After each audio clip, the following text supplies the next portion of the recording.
get started, everybody.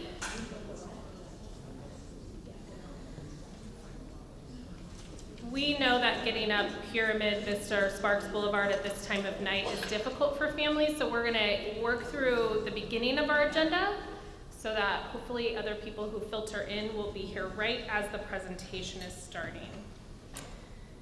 So we will call this meeting to order at 5:31. Roll call, Tyler. Happy Thursday. All right. Adam Anderson.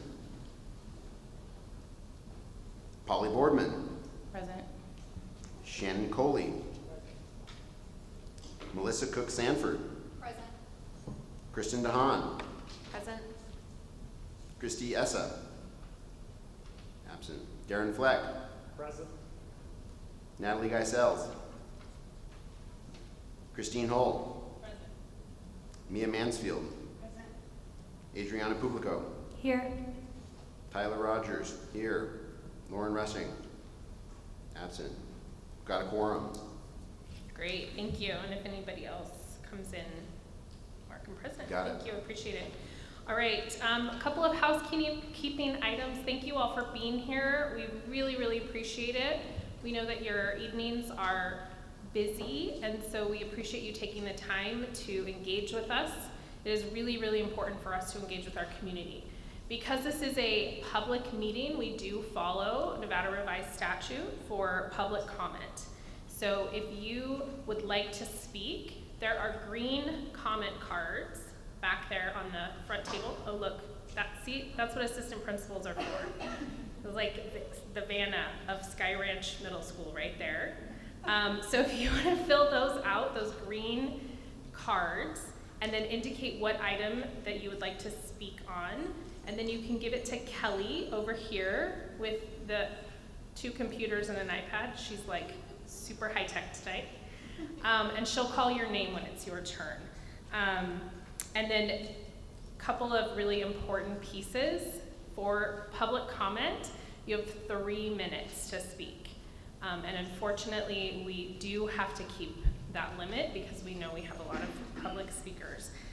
So if you have more that you would like to share with us, you can always email our zoning committee, but try to keep it within that 3 minutes. We appreciate that.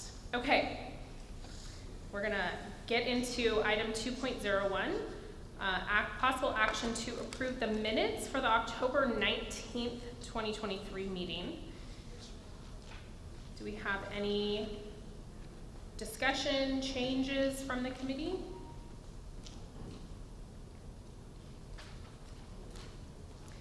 Because Kelly does such a great job. So we'll take a motion to approve the minutes from October 19th.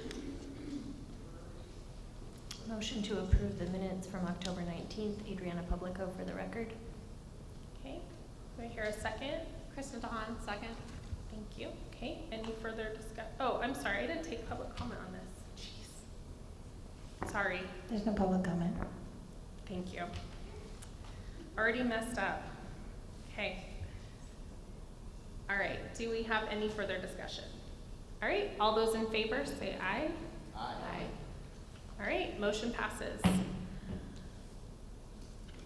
Okay, here's the biggie. We are at item 2.02. Again, if you would like to speak today, please make sure you fill out a public comment, a green card. We will have our presentation first, then a bit of discussion from our panel, our committee, and then we will take public comment, have some additional discussion. This is for possible action tonight. This is our 3rd meeting about this, our first in the community. We have also made quite an effort to have a couple of parent meetings at a few schools, as well as met with nearly every principal at a school that has been impacted by this decision. So we will go over all of that as well. So we will start with our presentation. This item is discussion and possible action regarding enrollment boundary adjustments impacting John Bohatch Elementary School, Bud Beasley Elementary School, Jesse Hall, Elementary School, Miguel Sepulveda Elementary School, Spanish Springs Elementary School, Alice Taylor Elementary School, Edward Van Gorder Elementary School, Yvonne Shaw Middle School, Lou Mendive Middle School, and Sky Ranch Middle School. And this is for the 24-25 school year. And again, for possible action tonight. So, Adam, take the floor. Okay, good evening, everyone. For the record, my name is Adam Searcy. I'm the Chief Operating Officer for the Washoe County School District. So we always start off our presentations reiterating the WCSD promise. We've got some important work to do here today. I really appreciate all of you being here tonight to help us make those decisions. I'm really grateful that we're able to be out in the community in this school, along with so many members of the community here with us this evening. That's really how we become as strong as we need to be. The next slide talks a little bit about how we got here. So we have direction from the Board of Trustees back in September to rezone, to alleviate overcrowding, specifically at Bowhatch, but also at Sky Ranch Middle School through the rezoning process. The intention, as stated in the agenda item, is to initiate that enrollment boundary adjustment for next school year to provide that overcrowding relief as soon as possible.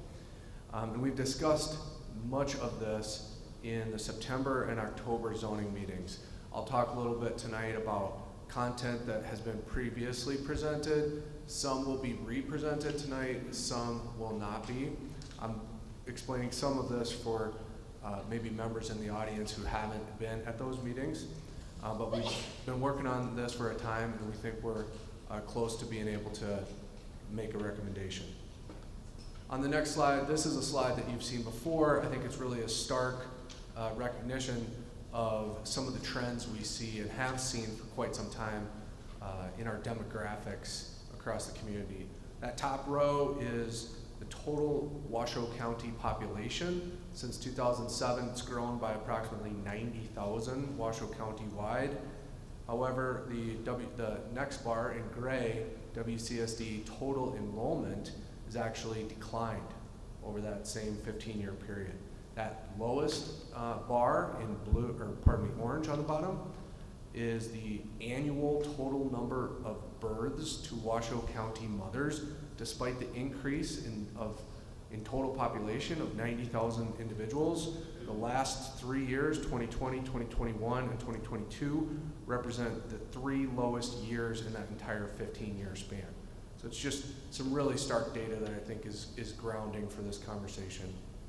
Again, we've seen this slide a couple times before, but this is a graphic that represents all known, approved, pending, and under construction projects throughout the region that we're discussing here tonight.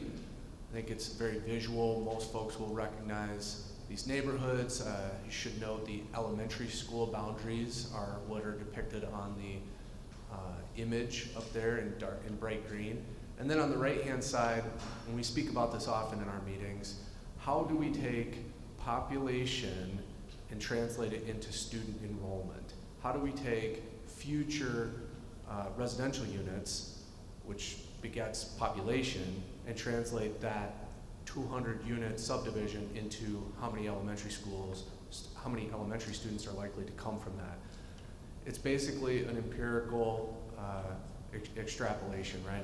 We know how many students historically come out of an existing 100 unit development, and we apply that rate. So on that table on the right, we take 100 unit development would be expected to generate 18 elementary school students, 9 middle school students, and 12 high school students. Those columns, just for the audience, SF means single family, so your traditional houses and multifamily traditional apartments. But these numbers are based on recent historical actual averages throughout this region. That's how we generate our enrollment projections. So just some background information, some more numbers. Top row is the total number of residential units over this time span, basically 10-year period, adding some 9,000 total units. However, assuming that there's maybe multiple people living in every one of those units. Those are 9,000 additional homes or residences. However, the Washington County School District enrollment in this area, middle school and elementary only, so we're only talking about elementary and middle tonight, has only increased by about 500 students over that same period of time. So again, just really want to try to reinforce the somewhat counterintuitive reality that we're in, where we do very much see population growth in this region. Everybody sees it, everybody feels it on the roads, in the stores, but yet from a school district enrollment standpoint, relatively flat. So really that's what brings us here tonight, is to try to redistribute that student enrollment in the most efficient way possible. This also is a slide we've seen before, a tremendous amount of data up there, but I think it's really important to look backwards as well as looking forwards. You can see these same schools, enrollment, historical enrollment, and utilization percentages back to 14-15. Prior to the opening of Sky Ranch Middle School, we saw a great deal of really chronic overcrowding at all these schools. It's not a great situation. In fact, a couple of those schools we saw, a couple of those years ran multi-track year-round. Definitely a situation we don't want to be in again. So that vertical purple line at the start of the 1920 school year represents the opening of Sky Ranch Middle School. So not only were Shaw and Mendive relieved, but also many of the elementary schools saw their 6th graders come up into the middle school. The following year, we saw Bow Hatch open, represented by that vertical blue line, and all of the elementary schools were relieved to varying degrees. It's also worth noting at that 2020-2021 school year is when we saw Pinecrest Charter open, also had a significant impact on the enrollment numbers across this region. And then of course, we've got the current years or years since then and the projections going forward. Just a couple of more refresh slides. We're also looking backwards to Bow Hatch and Sky Ranch enrollment zones. Noteworthy, it's a little convoluted to look at, but the red lines represent the prior elementary school boundaries, and the sort of beige lines represent the previous middle school boundaries. It's worth noting on this slide, you can see that Van Gorder, historically or prior to the opening of Sky Ranch Middle School, went to Shaw Middle School, a variation that we're going to see tonight again a couple times. Also worth noting that Beasley, historically prior to the opening of Sky Ranch and Bow Hatch, went to Mendive to middle school. And at that time, you can see that Sepulveda actually split fed to 3 different middle schools, curiously enough. Fast forward to today, the current zoning configuration looks like this. You've got Bow Hatch, Van Gorder, Beasley, and Sepulveda all feeding in their entirety to Sky Ranch Middle School. That is to say that no elementary schools split feed to 2 or more middle schools today. So that's what the enrollment boundaries look like today. And this is what the enrollments and utilization numbers look like today and are projected to look like into the future. So again, just for members of the audience who maybe haven't seen this graph before, we've got the maximum base capacities plus the temporary additional portable units on all of these campuses. The utilization percentages that you see on those tables going to the right do not include those the temporary capacities. We're only calculating enrollments divided by max base capacities to come up with those percentages. You can see the reason why we're here is on the top row. Bow Hatch currently at 119% approximately of maximum capacity, with 4 portable units on the campus today, representing 8 additional classrooms and projected to grow a bit into the future. Also noteworthy, Sky Ranch in a similar mild overcrowding situation. Also, we're going to be talking about some underutilization.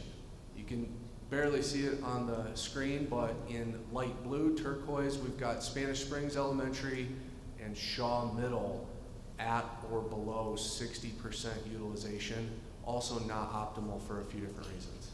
Adam, can I interrupt you really quickly? This question comes up often when we look especially at elementary schools because of the statewide requirements, the limits for class sizes, so class size reduction. Is that calculated into the percentage? So say if there's 4 first grade classrooms, are we calculating them at they can fit 30 students, or are we calculating them with class size reduction in these numbers? So that question I heard at a couple of the outreach pieces I did, but I've also heard it before. So when we calculate these numbers, are we saying each classroom can hold max capacity, or are we looking at the numbers based on class size reduction? So whatever the state class size maximums and the district determined maximums for each grade level or each program is how we calculate the maximum capacity of the school. So, okay, so that's calculated into these numbers. Yep. In okay, fact, that's very helpful. you might note some of these schools are basically the same floor plan, but are represented with slightly different maximum capacities. Right. That's in some part due to what you just described, it not the same programs or numbers of classrooms are in each school. Okay, that's very helpful. Thank you. Of course. So again, this is what it looks like today and what it's projected to look like in the future, and I think really telling representation of why we're here and what we're trying to do. So this is an excerpt from the Administrative Regulation 7107, which governs and really founds this committee. It's intended to be some guiding principles basically to help this committee work through what are always imperfect options and difficult choices. Some of I won't read these to you, but it really, I think, helps balance what the spreadsheets say and what your hearts and guts say with some of these important considerations that we try to take into account when we're developing these options. And it's always helpful to keep these at the forefront of our conversations. All right, so this next slide is the exact same as what we saw last month, but with a few options whittled away. Anybody that's been a part of this committee or followed our work has seen us develop a wide array of options, chew through some pros and cons, and really try and winnow it down to some favorites. And that's what we're trying to progress upon tonight. So all of the options that are shown on this page are what we discussed last month, a number of which rather clearly were inferior or really unworkable. I won't go through them all in detail, but I did want to highlight option 2A. Last month was discussed and proposed as a staff recommendation, and that was really contingent on the district moving the GT, Gifted and Talented Magnet program, out of Sky Ranch Middle School. Since that time, we've discussed it internally and have elected not to do that.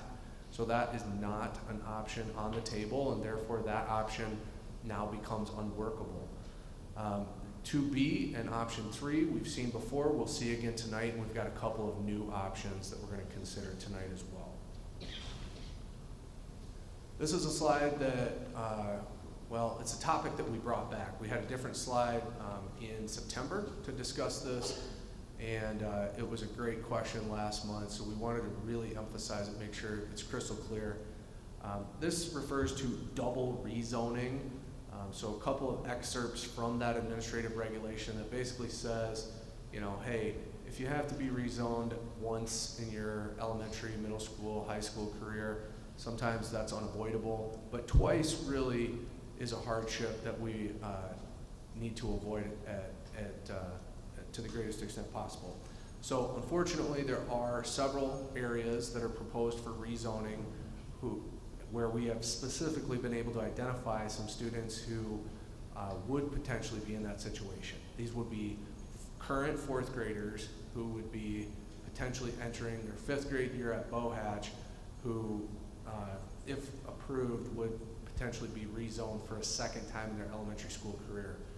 I'm going to revisit this when we get to the recommended motion, but it's something that we feel is important that you actually articulate in your motion to make it crystal clear that these students are not only to be provided directed variance to remain at Bow Hatch if they so choose, but also to be provided transportation to completely eliminate basically the possibility of a double rezone hardship. So we can talk more about that later, but that's what this slide's really all about. And you can see those numbers. We're talking about 35, 38 potential students that we've been able to identify in those 3 areas. Okay, a lot of background information. Thanks for bearing with me. Now a couple of options that we've seen before. So this is the same as we saw last month. We called it 2B, 2 Bravo then. We're sticking with that name just so we don't get too mixed up. We like our nicknames around here, so also bear with these corny colloquialisms, but we're gonna talk about 2B. All right, just to orient everyone, we've got the elementary school boundaries shaded in the orange, tan, beige, the existing boundaries, and we've got the middle school enrollment boundaries with the colors. The light blue and the dark blue represent Shaw and Mendive, or Sky Ranch, respectively. So what option 2B suggests is moving Big Stonebrook, or that large sort of parallelogram at the top, from Bow Hatch with that yellow arrow up into Spanish Springs Elementary School, and that would then also cause those students to matriculate in the turquoise up to Shaw Middle School. Also with option 2B, you've got that area in the southwest, Bow Hatch to Sepulveda. So there's just a few students in that area, about 26 K through 4th grade students who would be rezoned into Sepulveda, who then continues to matriculate into Sky Ranch regardless. And in option 2B, there is no change proposed to the Van Gorder boundary. However, Van Gorder is proposed to be rezoned from Sky Ranch into Shaw. Okay, so this is the today and this is the after. So you can see that Big Stonebrook area turns turquoise, as does Van Gorder, representing that those zones would now move into Shaw Middle School, and you can see that boundary line associated with Sepulveda now being aligned on Sparks Boulevard, whereas previously it kind of cut through the subdivision along the Ore Ditch. So that's the 2B after map. And this is the impact conditions associated with the 2B option. So all of the basic ones, you can see Bow Hatch significantly relieved, that red line indicating the school year that this would go into effect. You can see Spanish Springs Elementary having a significant amount of capacity today, easily able to absorb all of those students in the Big Stonebrook area. Shaw as well has enough room to take those students from Big Stonebrook as well as Van Gorder, and Sky Ranch is relieved to a significant amount. What's noteworthy on this slide is highlighted in yellow and the red font. And there's not a graphic really to describe this, but last month we showed this same option with slightly different projected enrollments. And that was because historically we've taken actual variance numbers, historical trends of variances into and out of a school, and projected that forward similar to enrollment, basically anticipating that similar behaviors would continue going forward. So we talked a lot about the new variance policy, and that's definitely in play here. So incorporating that more completely into our projections, what we've done to update these projections is to layer on the element of the new variance policy that caps the ability for schools to accept new and additional variances once they've reached 85% of their capacity. And that's sort of a governor to help allow that school to continue to be able to accept, an unanticipated influx of zone students, or really just to limit them from overcrowding themselves, so to speak. That 85% level really provides that healthy buffer. This is as precise as we can possibly make it, but You know, there's programs and there's classrooms, and getting right up to that absolute maximum capacity isn't necessarily ideal. So anyway, rather than projecting that the invariance trends at Bohatch and Shaw would continue as they have in the past, we included into the projection model that cap of additional variances, which sort of throttle back their projected enrollments versus what we depicted last month. So I'm seeing some head nods. I'm going to talk about this some more, and please ask questions. But it, I think, does keep that little bit of a governor on some of these enrollments, and this represents the variance projections up to that limit, as well as the zone students that result from these boundary adjustments. So, okay, you're going to see that variance cap adjustment on some of these next slides. But moving forward into option 2D, delta. This one is new technically, but it's just a variation that we didn't depict last month that we thought was worth looking at. We had a couple of conversations and this was proposed, so we wanted to show it to the committee. It's the same as 2B, but just rezones a smaller portion of the Stonebrook subdivision to Spanish Springs. Everything else is the same, Van Gorder to Shaw. After slide, you can see those colors change and those orange lines move. You can see the boundary adjustments, and then the resulting enrollment projections on the next slide. I have a quick question on that. Yes. What's the boundary line that you're using there for 2D, between that and 2B? Is it a road? I believe it's a drainage way, perhaps best illustrated. Let's go back to the double rezone slide, Kelly. About 10 slides back. Oh, there you go. That's a major drainage way. It's technically bisecting the subdivision. There's a couple of roads that cross it, but it's a major geographic boundary. Thanks. You bet. All right, so back to the impact data on 2D. Next slide. There you go. Thank you. You can see with that small Stonebrook, not taking as many students out of Bohatch, keeping that Wingfield Hills area in Bohatch, that even with that variance cap adjustment in play, we're arguably not, well, we're not relieving the enrollment pressure at Bohatch quite as much in this option. Okay, so it's just an option to consider like we often do. Moving on to option 3. We've seen this before as well. This one takes the big Stonebrook, as we saw in option 2B, up to Spanish Springs. It takes the Sparks Boulevard area from Bohatch down to Sepulveda. It then takes the Wingfield Hills area across Vista back up into Van Gorder. That's an area that used to historically be a part of Van Gorder. And in option 3 here, we're proposing to move them from Bohatch back into Van Gorder. It leaves Van Gorder in Sky Ranch as opposed to the last two options. But the twist on option 3 is that it keeps the Beasley enrollment zone as it is today and suggests rezoning it into Mendive rather than Sky Ranch. Okay, so this is the before or the current map. And the next slide is what the map looks like after these changes.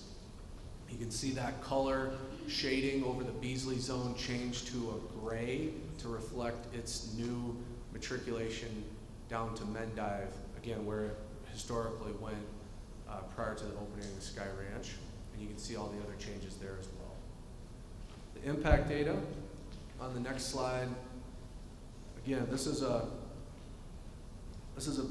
option that we saw last month, but this slide looks different because we implemented that variance cap adjustment. There were enrollment pressures that persisted at Mendive in particular last month, in large part because of our continued projection of heavy invariances at Mendive, when in fact, subject to the new variance policy as I described, capping them at a certain enrollment threshold would actually temper that and keep those enrollment pressures from, worsening. So given that variance cap adjustment for Mendive in this option, you can see it keeps Mendive at those numbers with our projections. Okay, so moving on, we've got a couple of additional new options that we didn't see before. These have similar pieces and parts. We've got the small Stonebrook in this one going up to Spanish Springs. We've got the area from Bohatch to Sepulveda. In this one, we're also suggesting moving Beasley to Mendive in its entirety, no change to Beasley boundary, just moving them to Mendive rather than Sky Ranch. We're moving Wingfield Hills area back into Van Gorder and suggesting moving what we're calling the Hubble Bubble from Van Gorder into Spanish Springs. So that inset map, you can see Hubble Lane is where some of the current boundary of that kind of bulge on the east side of the Van Gorder boundary. And with this adjustment, we're suggesting rather than following Hubble and Vista around, we're suggesting to draw it straight south down a major drainage way and pathway and kind of squaring off that Van Gorder zone. Again, we like our nicknames. Hubble Bubble. It's kind of fun to say. Next slide shows what it looks like on a map. You can see Van Gorder squared off pretty evenly, and all the other adjustments that we've seen before reflected on this map. And on the next slide, you can see the impact conditions. Also, relatively well-balanced enrollment-wise across all of our subject schools. In this option, we're putting a few more kids into Spanish Springs Elementary than we have on previous options, but a manageable amount, below 90%. And then again, applying that variance cap limiter on Mendive. We're moving Beasley down into Mendive, but not allowing quite as many new variances to be accepted at Mendive. Of course, it needs to be confirmed all existing variances will be honored throughout a student's tenure at a given school, but new variances would not be allowed to be accepted should a school achieve a certain level of enrollment, right? So as to not allow them to sort of artificially overcrowd. All right, so these are the projected enrollment numbers associated with option 4, and then we've got one variation on this we call 4A, which suggests large Stonebrook, big Stonebrook, but small Hubble Bubble. All right, so rather than taking it due south on the drainage way, see, you must have said it under your breath. Like once you say it, then it's fun. Instead of taking that line due south on the drainage way, just staying right on Hubble and only taking a couple of those subdivisions up into Spanish Springs Elementary. Everything else the same, Wingfield Hills into Van Gorder, and Beasley going to Mendive. That's what it looks like now, and with the moves on the next slide, it looks like that. Van Gorder still has, I don't know if we want to call it a baby bubble, but there's still a little bubble. It's just, trimmed up. That's what the map would look like in option 4A, and the impact data looks like that. Not quite as many students coming out of Van Gorder, going into Spanish Springs, but everything else remains the same. Actually, I take that back. The difference between 4 and 4A not only is the bubble, but it's big and small Stonebrook. So I'd have to double check. It's probably close to a wash. That's more of a preferential, which one do we feel is better for the community. Relieves Bohatch and Sky Ranch quite nicely. So just a few final points before we can really open this up for discussion and comment.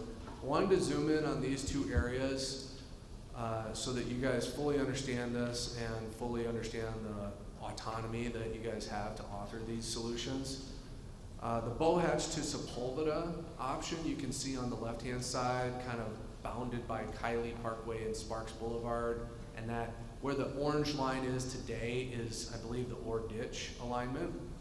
So that community is currently zoned for Bohatch on the opposite side of Sparks Boulevard, and in almost all of the options here tonight, we're suggesting to relocate that enrollment boundary line to be along Sparks Boulevard, all the way up to Pyramid Highway. And all of that area would be rezoned into Sepulveda and then Sky Ranch as they are today. Adam, I've got a question on that, if you don't mind. Yeah. I want to confirm the northern boundary of that idea, because when I look at the maps, it looks like the new one would actually draw the line up Sparks until it hits Pyramid. I'm just curious, there's like this small, that space that's above Kylie and between Pyramid, and there's like it's different between the maps. I just want to be clear. So like if you look at any of the options, like go to 4A. Yep. The before.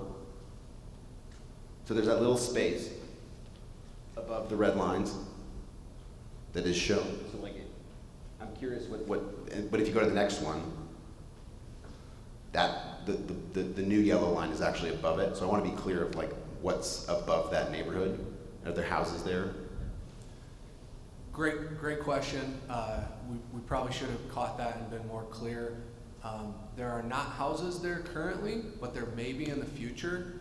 And whatever we do with this area, we want to recommend that line be on Sparks Boulevard. Okay, so I want to be clear that like the red like there's more space actually getting moved in that Yeah, so concept. 2 slides ahead.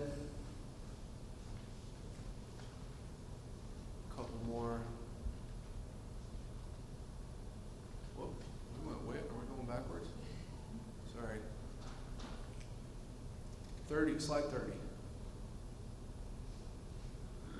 Yeah, that red line should continue, that dashed red line should continue on Sparks Boulevard all the way up to Pyramid. Really, and this is discretion of the committee, but staff recommendation would be, if we're gonna move that line at all, we should move it to Sparks Boulevard and take it all the way up to Pyramid. Yep. Okay, thank you. No, great question, thank you. On the right-hand side, we talked about this, the Golden Triangle, the Rowan Apartments. This is off of Vista Boulevard, kind of in between Van Gorder and Beasley. We talked about this a bit last month.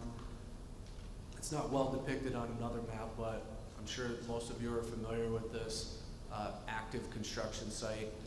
There's a right-in, right-out access point off of Vista, and then there's a signalized intersection on the northern end of this development.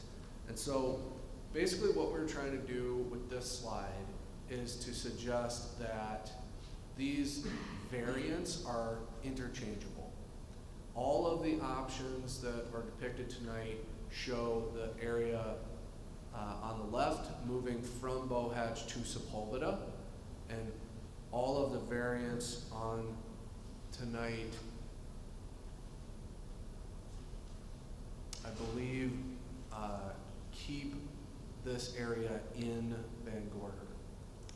But rather than creating tiny variations on all of these options, we wanted to suggest, hey, if the committee has a strong feeling about one of these, one direction or another, that they are compatible to go either way. So as we've depicted them, and these projections show, they assume that they're being rezoned from Bohatch into Sepulveda or Van Gorder respectively. We talked about the Rowan Apartments possibly being rezoned into Beasley. That's fine. And when we get to the motion, I'll prompt how you guys might articulate that. It's not necessary that we have a map, we've modeled it, it will work in either scenario. So I just wanted to kind of talk through that type of flexibility that you might have. Sorry, Adam, one more question on the Rowan Apartments. This picture makes it seem, I'm inferring that it's not totally built out. Is that incorrect? Correct. It is not finished. This is probably a year-old aerial. So those green dots indicate there are some students today living in those apartments, but it's not quite done in the Rowan apartments.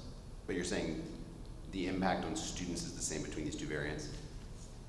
Like there's an equal number of students impacted between the two? Approximately. Okay. There's about 30 elementary school students and 15 middle school students in each of these areas. Okay, thank you. You bet. All right, a couple more slides. This was one that we saw last month.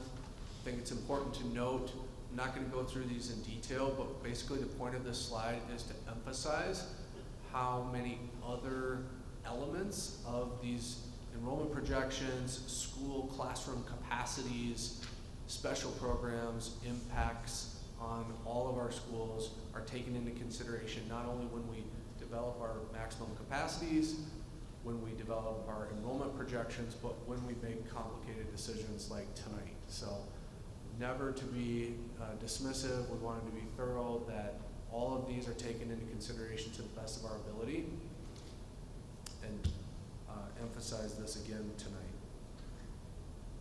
I mentioned GT previously. I think it's worth reiterating that the only GT program in this area, the largest program in any of these schools, is not going to be relocated. It will stay at Sky Ranch. The portables, again, as I mentioned at the onset, not considered to be a part of the school's base capacity. So all of those utilization numbers are associated with the base capacity only, not counting the portables. The capacity of the school is calculated in part based on special programs that are known to exist there and the student-teacher ratios associated with those programs. So as more special programs or different class sizes associated with those special programs are located in a school, that school's capacity will reflect that. And then we talked quite a bit about those variances. Generally, we project similar trends to continue, and that's what we did in all of the schools, except for those who are projected to hit that maximum cap that we're going to now implement going forward at about 85%, where additional variances will not be allowed to be accepted. That third bullet on variances is worth noting. All schools impacted by rezones will not be eligible to receive new variances for the 24-25 school year. That, again, is intended to preserve this work, not allow schools to inadvertently overcrowd or otherwise impact the rezoning work. All pre-existing variances will be honored, and this is only a one-year moratorium subject to any rezoning impacts. Okay, there's a lot of words on that slide. Hopefully that's helpful. I'm sorry, can we go back to the previous slide? I just Yep. have one question about the pre-K. So in the past, we've been told that pre-K is not included in the numbers of the current enrollment of the school, or we've heard that from several principals when they say that their numbers don't include pre-K. But are we including those now? Because I know that was, when we were doing North Valleys last year, we heard that several times from a couple of the principals, that they actually had more students at their school and pre-K wasn't included in those numbers. I'm gonna have to get back to you on that. Okay, thanks. You bet. Let's go to the next slide. This is just a summary of the options that we saw here tonight. And this is the slide that I'm going to use to talk about transportation. In the past, we've talked in quite a bit of detail about transportation. It's certainly a consideration. We want to keep students zoned to the school closest to where they live to the extent possible. And we also take into consideration the operational impacts on the school district with regards to transportation. So we've gone through all these options in detail. I'm not going to reiterate what these words say, but I do want to highlight that options 2B, 2D, and 3 result in a neutral shift of transportation services. So again, walk zones are what they are. That's a whole different conversation. But from how many school buses does it take to transport the students who are eligible for transportation? The first 3 options on this slide are neutral impact. They're just shifting buses from one school to another or from one neighborhood to another, essentially. The option, Does that mean the other two would require more buses? it does. Okay. It does. So option 4, namely that Hubble Bubble, is within the walk zone predominantly for Van Gorder, and rezoning them to Spanish Springs Elementary School would obligate the district to provide transportation to those students, which would require an additional 2 routes, 2 buses, or 2 bus drivers to service those students. Similarly, on a smaller scale, 4A would require 1 additional bus to move that small bubble up to Spanish Springs Elementary School. So, this is our conclusion slide in essence, with the, more accurate projections, including the variance cap impacts. And with the change from last month, eliminating the variable of relocating the GT program, that leaves us with our recommended option of option 3. And again, I won't reiterate the components of that. But we did try to prompt a recommended motion for a couple reasons. We try to guide and offer our opinion, but on the next slide, it literally spells out a recommended motion. Sometimes it's clumsy to cobble this together after a late evening and a lot of discussion. But not only to suggest an option, to offer the opportunity to the committee to customize that option slightly with 1 or more of those variants, but also to explicitly articulate the recommendation to provide transportation to those particular students who potentially have been impacted by rezoning once already in their elementary school career. So you can see me not reading it. I've already said twice as many words as I should have. So just when you're ready, this might be a helpful crutch. But that's really all the content that we have for tonight. I'd be happy to turn it back to the chair. Thank you. All right, thank you. I just wanted to share out some of the notes I took from the several school visits that I made. I see several of the principals here. Thank you all for letting me come into your school and learn a little bit more about your communities. I really appreciate that. I did a little Spanish Springs tour. It's been a minute. Grew up out here, and this was all ranch land when I was growing up. So it was fun to see all of your schools. So a couple of things about each school. So as we already know, GT will be staying here at Sky Ranch. They do currently have 2 mobiles. Their principal is very creative with spaces and is attempting to not use the mobiles as much as possible. And so that all the students are in the school building. I think that we've discussed this several times before, but having students outside of the building in mobiles sometimes is considered a safety issue for students, but also we live in a climate that can get cold and hot depending on the day. So it also impacts our students in different ways. So I think we'd like to avoid using those mobiles if possible. At Van Gorder, they have 2 classrooms taken up by their strategies program. They also have a pre-K with special ed and typical peers, and they're using one of the larger kindergarten classrooms that has an exit out to a small playground for that classroom. And they are also using 2 classrooms for their resource teachers. Based on the suggestions that were made at the previous meeting, they would, if the students that we'd be rezoning into their school, they would be able to occupy all of their classrooms. They currently have a few empties. Mendive has 6 empty classrooms if you include the 3 rooms that North Star is using. And I don't know what the district would do if with that. Obviously, we would be taking up that. They also have a strategies, a CLS, an SIP, and a social resource. Thank you.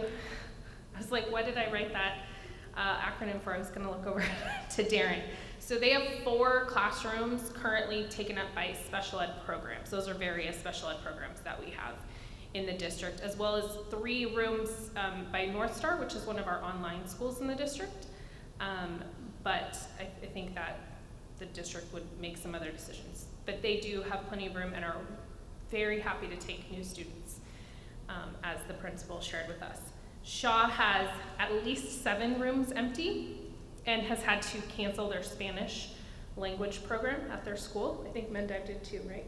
Yep, Mendive and Shaw both are unable to offer the electives that their students need. I know that the Shaw principal did some really creative scheduling this year, and all of her teachers are teaching an elective course, but they're not the electives that students have at other middle schools. So if we're going to ensure that our students in this district are all getting the same access to things, having more of a population would help their school. At Spanish Springs Elementary, did I already do that? No, thank you. At Spanish Springs Elementary, they are using 2 rooms for their strategies program. They have early childhood and pre-K in 2 rooms. They have resource in 2 rooms, and they currently have about 8 empty classrooms. So they definitely have some room, which is a big change for that school because, as Adam mentioned, they were one of the schools that had to go on year-round before we built schools. So big changes. Currently, Bohatch, which is just across the parking lot, has no self-contained special ed programs. All of their classrooms are used for general ed, and they have 4 mobiles, which is 8 classrooms. And they use, that building style has several small rooms that are small enough for, like, they work better for like a resource class, so they can pull kids, EL students and resource students into those small rooms, so they don't need to use a large general ed class for that. And we had some great feedback from families at several of those schools, as well as really awesome conversations from all of the principals. We also heard from Sepulveda and Beasley. Do you want to share that? Oh, okay. Oh, I remember it off the top of my head. So, okay, so for Sepulveda, the principal's big concern was they're on a cul-de-sac, and drop-off can be really difficult on that cul-de-sac, so they wanted us to be mindful of just how many we were rezoning into their school, because that is difficult. However, they are very happy to take any additional students and bring them into their community. And then Beasley, we did not really hear any feedback as far as that school moving to Mendive. We did have a parent come in. She stopped in before the meeting started, so I think it's worth sharing that we have heard a bit from some parents that it would be a much easier commute to come down Vista to go to Mendive than to come up here to Sky Ranch, because it's like the opposite way that most people commute. So we have heard positive feedback on moving Beasley to Mendive out of Sky Ranch. I think that was it. Yeah, okay. Do we have questions from the committee before we get to public comment? Yeah, Adam, I had a question about the Rowan. So you had 30 elementary and 15 middle, and that's your projection for the whole community, not what's existing right now, correct? Yeah, great clarification. That would be projected at full build out. Okay.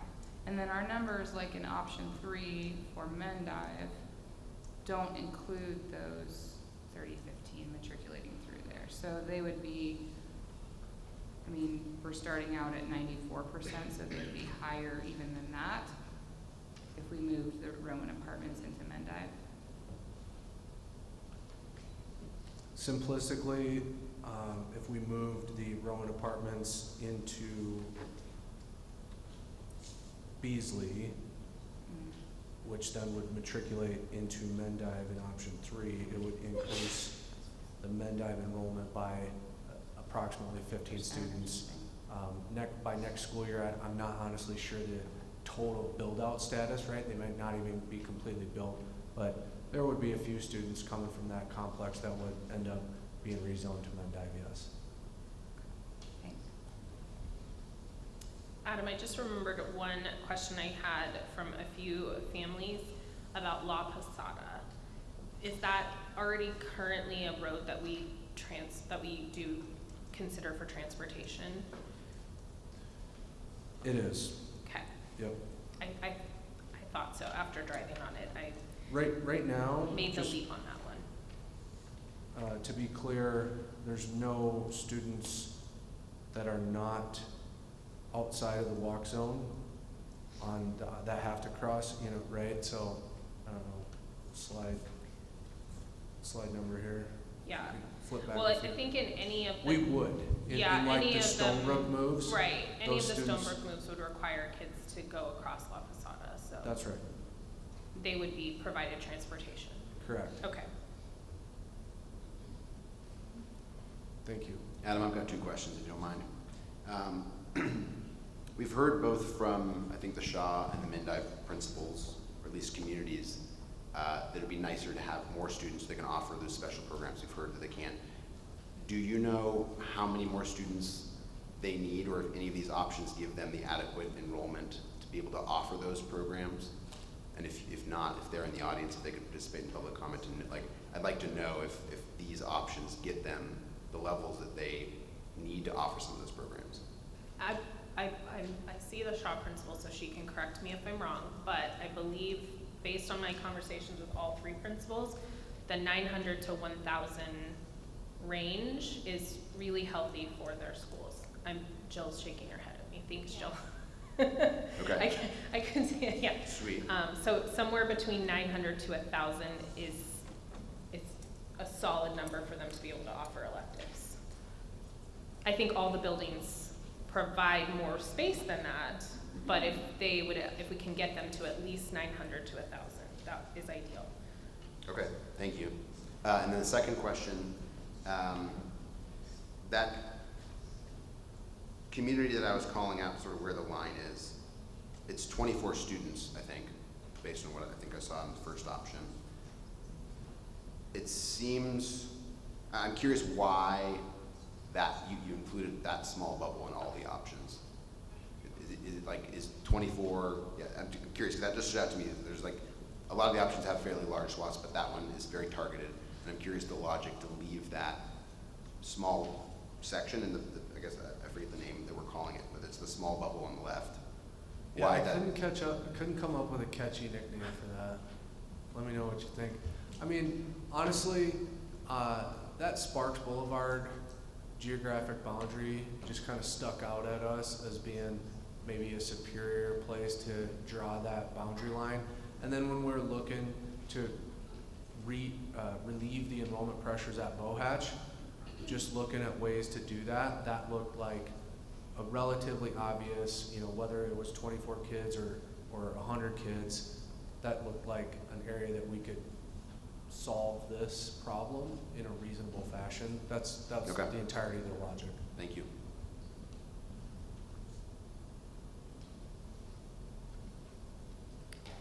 Melissa Cook for the record. Maybe we have had this option, I don't know, but looking at just the option summaries and looking at the numbers, if we looked at option 3, could we also then move Van Gorder back to Shaw? To then, it looks like that would potentially even out those middle school numbers across the board a little bit nicer. Is that something that we potentially could look at? So option 3, but also with the addition of Van Gorder back to Shaw.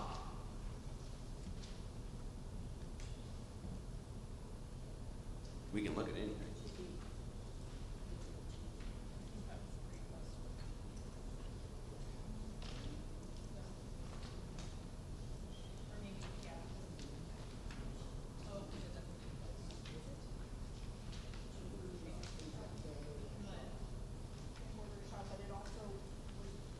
It would also include Beasley back to Mendive.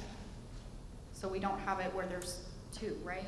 I think that was an option at one of the options in the previous meeting, and it over zoned out of Sky Ranch. Right, it would decimate Sky Ranch. If you go maybe slide 17 is 2B. It has Big Stonebrook, it has the pieces and parts, and it has Van Gorder going to Shaw. You can see what it does to Shaw in that scenario, which is nice. But if you took another, if you took Beasley out of Sky Ranch, it would probably take Sky Ranch down farther than you care for. I could try to do the scratch math here. I think that's probably what that would look like. In that scenario, you only have 2 elementary schools feeding Sky Ranch Middle School.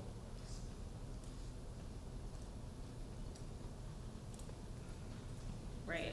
I would also remind the committee of the discussion we had last month, a little bit around kind of the growth pattern from south to north, that maybe Mr. Fleck can refresh our memory on that.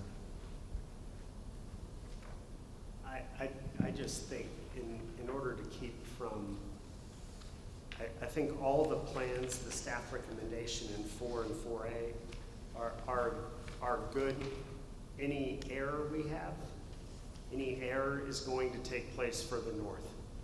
And if you can balance out the south end with Beasley and Mendive, with higher numbers that are more locked in with less new growth, then you're leaving ourselves room for error as opposed to what we have now, which on the project map. Yeah. Kelly, can you go to the project map, which is page 8? Thank you. And I know we're all in a super weird area where, we see the birth rate falling. RGJ says we're gonna have 100,000 people in the next 20 years and all this crazy stuff about Washoe County. And it's all just, is honestly tough guesswork and hard numbers that Mr. Searcy's team has put together. But when you look at this map, and we do see a couple projects in red that have been stalled, and Adam, tell me if I'm wrong, if I get the colors wrong, but if you look at all the projects that are still a go, which are the green projects, they're all right down here within a mile or 2 of us where we're sitting now. And I would think that if we're looking at leaving room for error, that the south side of the zone should be the most maximized with taking in the most kids percentage-wise. Shaw being helped out so that they're not currently decimated in the 60s and possibly down to the 50s, and then leaving Sky Ranch with a workable number of students but room for growth. And I think all of these do a good job of that, and I greatly appreciate the district's work on taking everything we have. I think I would just ask that we would go to public comment as soon as possible. Yep. Because we've talked about this a lot, and I'd like to hear anything that we might not have thought of already, if anyone hasn't. Yeah, I think we're ready. So let's go, Kelly. Pablo Navaduran.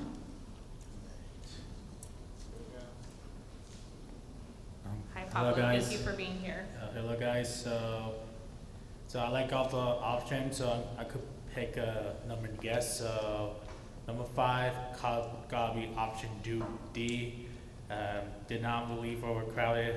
I like all the school be overcrowded except for has take a small number of Stonebrook area to Spanish Spring. Did not help the relief overcrowded or hatch. That's my fair least number, and then for you heard about Busy, they want to go to Mendive. Okay, that's fine. But what happened if so because of you never know what happened if Dover, Spark, or Trent might to my school. If option B for FIP based on Spark area, all kind of stuff, because Dunn is closer to Mendive than to Dover. So I get it. So I get Dunn should be stayed at Dover, because if you take out all the Dover to midnight, and then Dover will be very much low number, but I don't know, because no final decision. I got no service to final service yet, so I'm still waiting. So frustrated for me and for you guys. Unfortunately, if the busy want to rezone to midnight, that's fine, but I don't want to overcrowd at midnight when you add Dunn to Midnight to Midnight Middle School, or have to be bused to all the way to New Middle School up here in Sparks. So Dawn is the only lone school that feed to Louis High School from Dilworth Middle School, fortunately, but that's how it is. So number 4 is option 2. I like the idea, but it not include having number filled up at midnight. But we could wish Dawn could rezone to midnight, but unfortunately not. But option 3 is the staff verification. But I think my best option is option 4. But I tell the service to FIP results, I will pick option 4. I will pick option 4. So thank you. Thank you.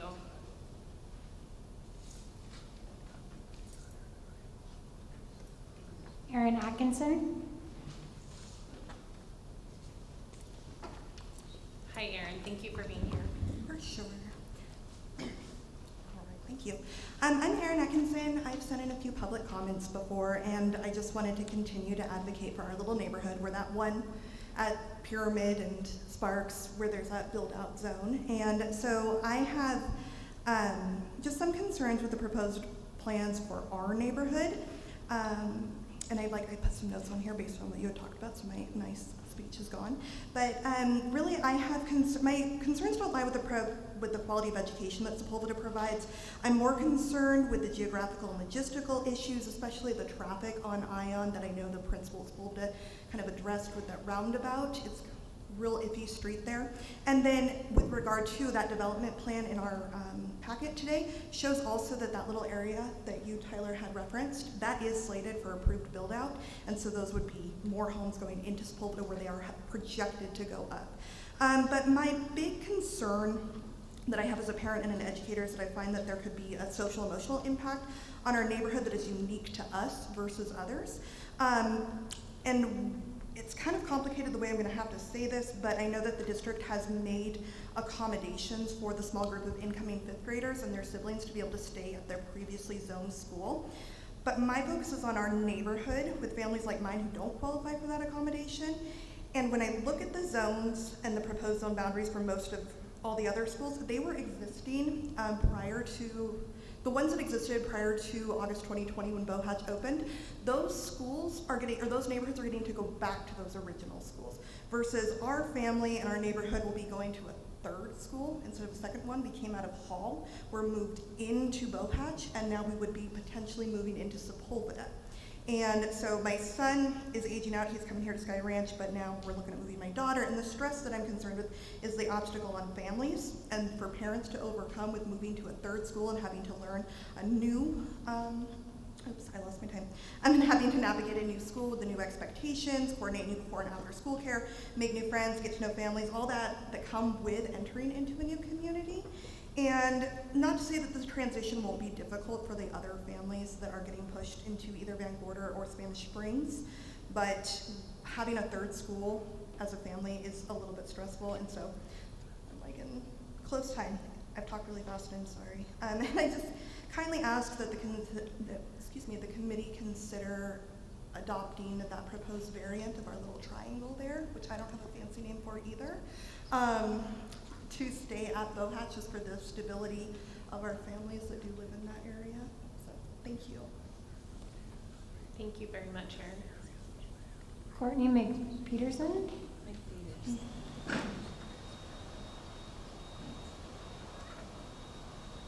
Hi, Courtney. Thank you for being here. Is it on? Okay. So I'm okay with all the zoning stuff. What I asked the board to do is think about the kids that are in specialized IEP programs. I have twin boys who go to Sky Ranch, and they've adjusted so well. And so uprooting them after they've just gotten used to a new school and going over to Shaw now to have to readjust to finding where the classroom is, everything like that. I asked the board take into consideration variances, providing transportation for them, for those kids that would like to stay and are used to and are on schedules and need everything to be consistent, I ask that you guys take that into consideration. When setting all this up, I have another daughter who I'm fine with going to Shaw Middle School. It's just those kids that need that extra care, please take in consideration for them. Thank you. Thank you. I think it's really valuable that we mention that we don't actually have purview over transportation, but we can absolutely discuss that at the board meeting when we present it to the Board of Trustees. Just want to make sure we're all clear on that, that we can't actually tell transportation to do anything. Next. Alyssa Finlayson. Lisa Finlayson. Corey Cranston.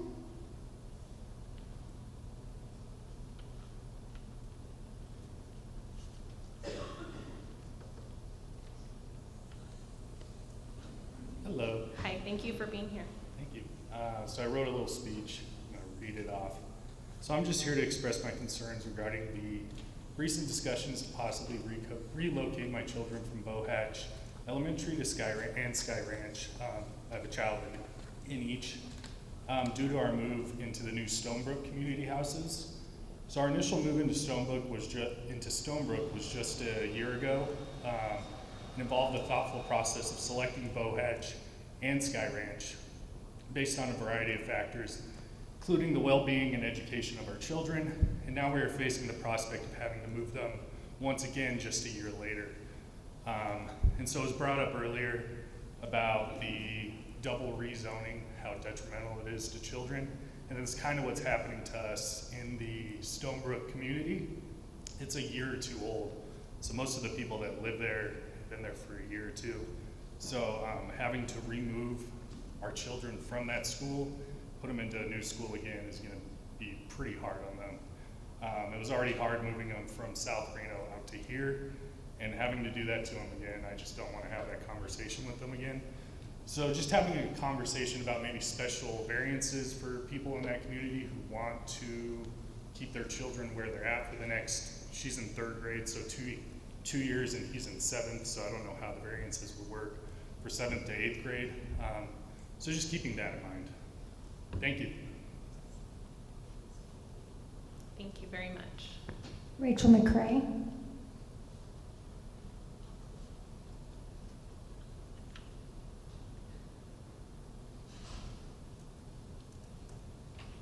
Hi, Rachel. Thank you for being here.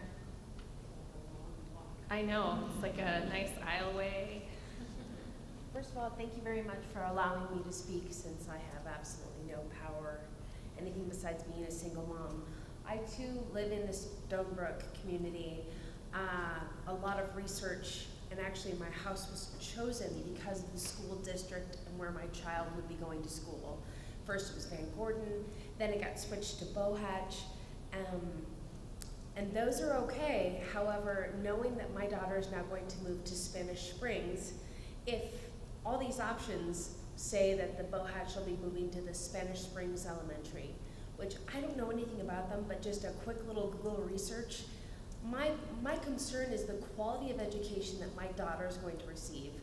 You know, our houses, everyone's houses are expensive and whatnot, but my concern is, as a single mom, I just invested a lot of money so that my child can get the best education humanly possible, and to have her switched to a different place because of where we live. I'm literally 2 blocks away from Van Gordon's line. You know, it's one of those frustrating things. I would appreciate some consideration in the fact of, like the gentleman before me said, having some stipulations or some leeway or just thought process. Sorry, everyone's staring at me, I'm a little nervous.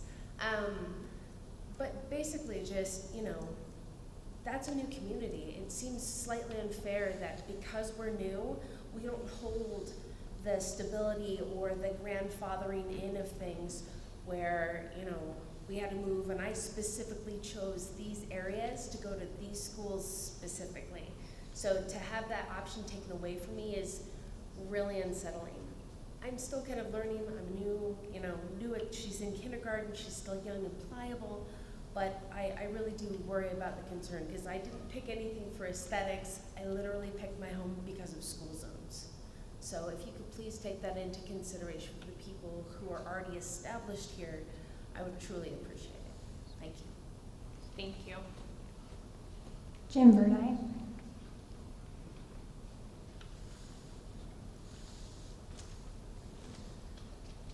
Good evening. One of our illustrious principals, thank you for being here. Thank you. Good evening. To that mom, Spanish Springs Elementary is awesome, by the way. I didn't feel that way, I'm just letting you know. It really is a great school.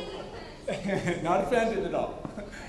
I want to encourage you to definitely consider the students that have been double rezoned.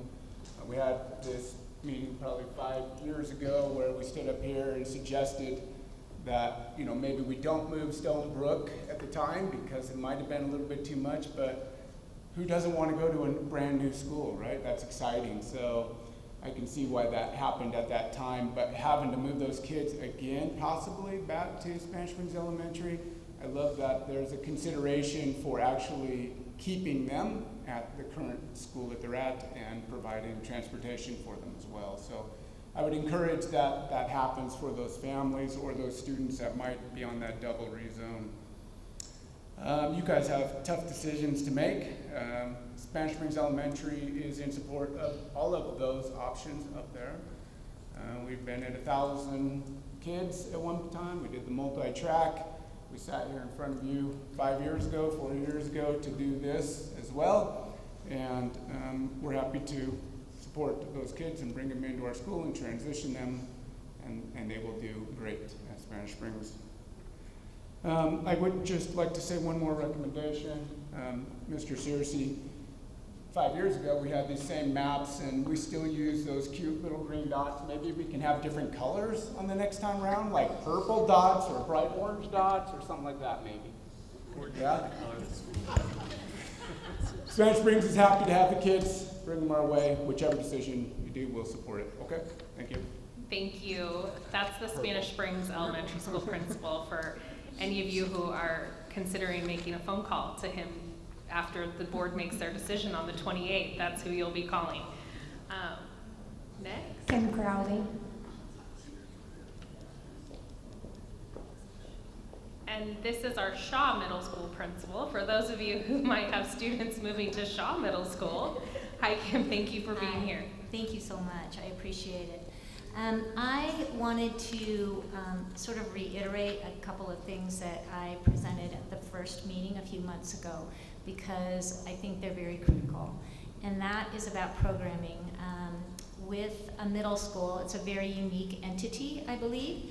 And there's a couple of things that I think all of the middle schools in Washoe School District ascribe to, and that is teaming kids. Kids are not in high school yet. They're maybe not elementary, but they're still young enough to need extra support. And so we team. We keep the same 4 core teachers. All of the kids in that cohort, they stay with that group. And that helps us to support them versus just throwing them out to the school and letting them wander around to their core courses. To be able to do that with the numbers, you need a certain amount of numbers to be able to do that. Right now I have 750, a little bit less today, it varies a bit, but about 750, and I cannot build 5 full teams. I have to have a 7th grade team, an 8th grade team, 2 6th grade teams, and a split team, which means that I have the kids are half are 7th grade and half are 8th grade. That doesn't seem like that would be a problem, but it is. It means that the teachers have to teach 2 content areas, very demanding, plus in my school an elective. And then it means that the kids can only choose or only be placed in 2 different sections or periods. That is very difficult when you have kids who might not do well together. Maybe they're a very active cohort. So having 4 classes to choose to schedule wisely and put certain people together and certain others is very important. Secondly, electives are very, very important, and I believe it is only equitable that all of our middle schools be able to offer certain electives. I believe Spanish or a language is really a very basic elective that allows a student to move into high school with Spanish too. I cannot do that right now. When I am at this level, I have a skeleton staff. I cannot offer an intervention, and I have only music, PE, and STEM and art. Those are the only 4 electives I have. I've had to ask my general ed teachers to teach electives instead. With 900 or above, we can all offer those. At one time, Shaw offered Spanish and French, I believe. I just want to be able to offer a home ec. I have a beautiful kitchen that I cannot use. I want to be able to offer students a Spanish or a language and possibly others. And I think that when you think about where a student lives, it doesn't seem that within 8 miles that we should have one middle school that can offer all of these electives and have full teams, and 8 miles or 3 miles away have one that cannot. So I think there's an inequity there. Thank you so much. Appreciate it. Kelly Forbes.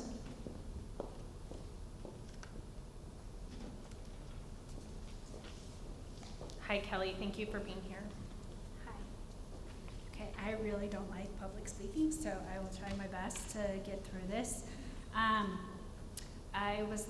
I came today specifically to hear sort of the options, and what I'm really hearing is Beasley to Menai.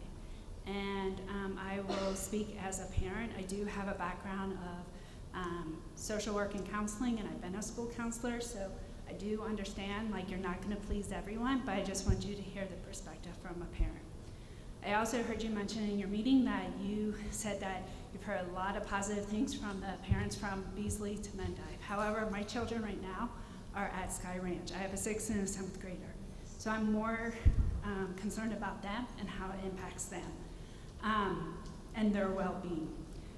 I think the school district should consider giving why for the zoning is why can't they do it for the incoming 6th grade? So then it doesn't impact, because middle school is such a short amount of time, only 3 years. And so why can't you make all these zoning changes for the incoming 6th graders? I know that doesn't solve the overcrowding, but I also think you should really consider giving the parents the option, whether if you're going to zone, like for example, Beasley to Mendive, giving the parents the option of their children staying at Sky Ranch or going to Mendive. For example, that transportation. So, and transportation isn't, that's not an issue for my family. I want to talk about like how that socially, emotionally will really impact my daughter. You mentioned that with Mendive, they won't have that programming. They might not have the electives, and I think going from Sky Ranch, where my children really enjoy their electives and are thriving and are both honor roll students, to potentially a huge change in their middle school and their social, like their peers, they're established with their friends. So that really concerns me and how it impacts it, because my 6th grader, who is adjusting very well to Sky Ranch, he has anxiety and has more difficulty. He's not on an IEP, he's not on a 504, so I don't have those special protections. He's not that I could potentially keep him and advocate for him on that. I think that is all I have this evening. Thank you. Thank you so much.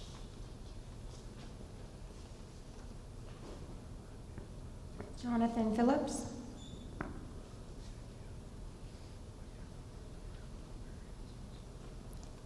Hi, Jonathan. Thank you for being here. Thank you. I'd like to reiterate what the last parent said. My son's a 6th grader here as well, and I would prefer if he get the choice to stay if he can as well. But I am a teacher at Bud Beasley, and if you wouldn't mind bringing up the variance page real quick, is that a possibility to just put it up there? Okay, well, I saw the Rowan Apartments, and if it's 30 students, elementary, then we're talking about another bus as well. and I am also the bus duty person, right? So we have one way in, one way out. It's a nightmare. It's an absolute nightmare. So getting in and out is parents are parking, it's not safe. And the buses in general, just trying to get in, I've been there where I'd wait 45 minutes waiting for a bus just to try to get through the traffic. So now we're talking about another bus on top of it, and it's in a zone where it says Bow Hatch to Van Gorder, but then I saw his slide that basically said we're doing this to Beasley. So I'm just gonna say that if we can do it to Van Gorder, I would say it's a safer option, and it would make the transportation in and out of the school way easier on everyone who goes to Beasley. If the Rowan Apartments went to Van Gorder versus trying to get another bus up there, because 30 students and our buses are full at the moment, it's very difficult. So it's something to consider. Thank you. Awesome. It's very helpful. Thomas Webb.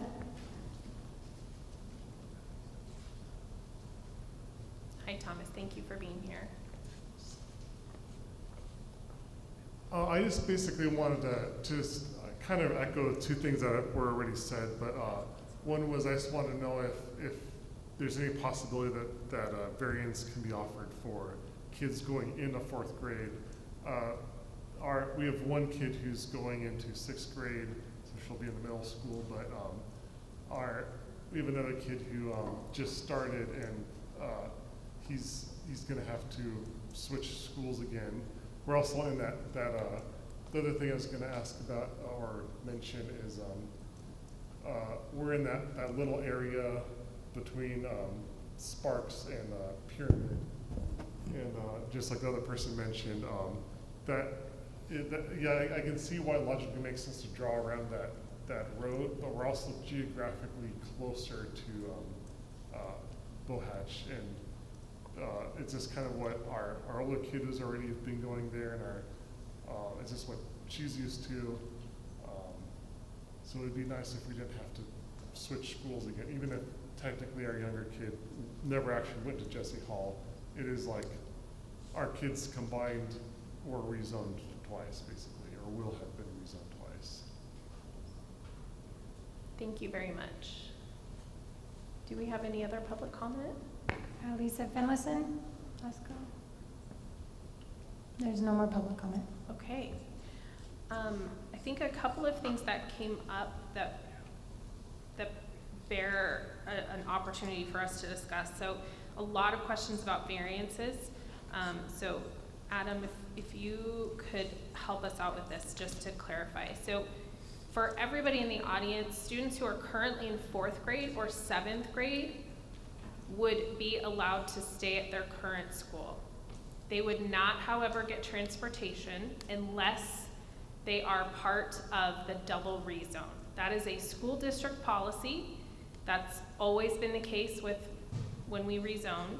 So a student who is currently a 4th grader or currently a 7th grader would be allowed to stay at their current school, but not be provided transportation unless they're in the double rezone. So I think that's really important to say.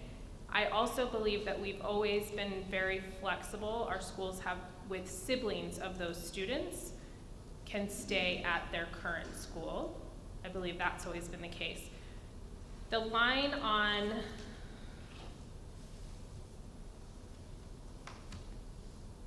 I don't know what number it is, the other considerations page that says all schools impacted by rezones will not be eligible to receive new variances. Is this a new rule? We had some questions about it last time.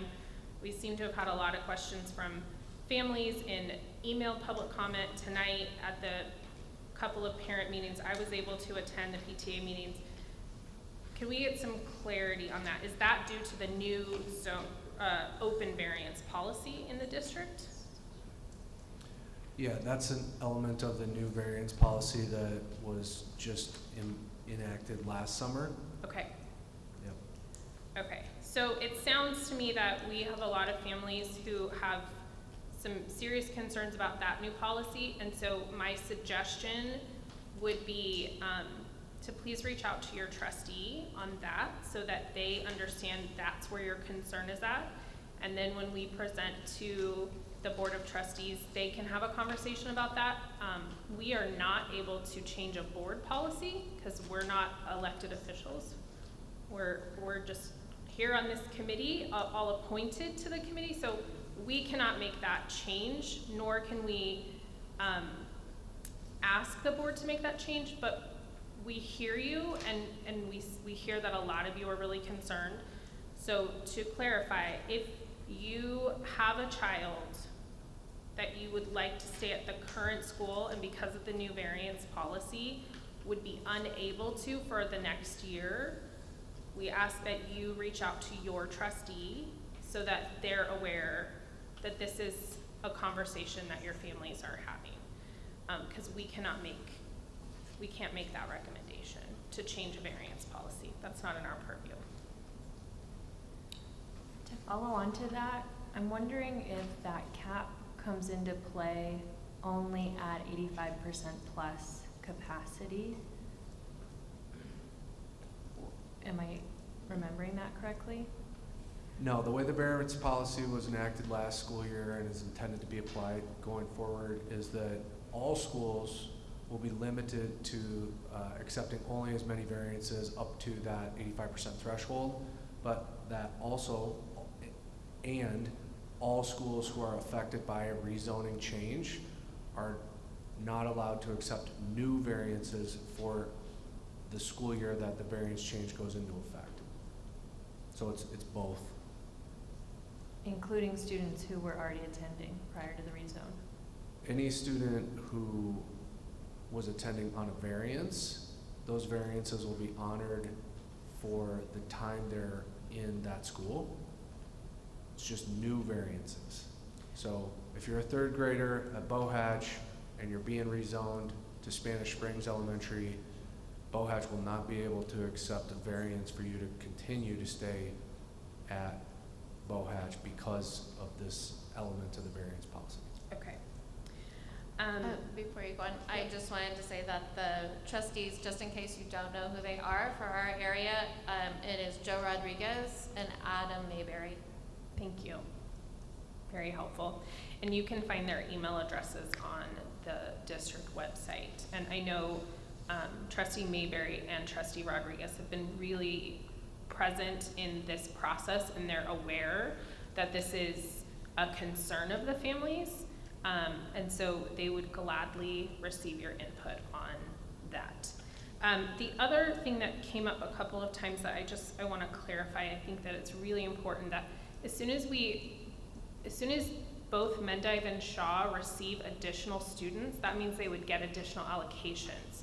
So they would in fact be able to offer more immediately. And that, I think that's a really, really valid thing for all of our zoning changes, that is soon, so, and that's part of why we're getting to a decision in November, hopefully, because our schools will be going through allocations here very shortly. They will be receiving them from the district. And I think that it's really, really important that that you all know that they start this process of figuring out how many teachers they're gonna have in their buildings very soon, like within the next month. And then they will figure out who they wanna hire, what positions they wanna put out, then teachers, there's transfer port, there's the whole thing. Anyway, I think it's really important to note that Shaw and Mendive will have electives next year. With several of these moves, we would be able to give them quite a few additional allocations. So none of the students going into any of these middle schools would be going into a situation with no electives. Adam, one question that got brought up about Beasley. So the Rowan Apartments, they alone would trigger a new bus to Beasley, or would one of the buses that's currently going to Beasley be able to incorporate those students?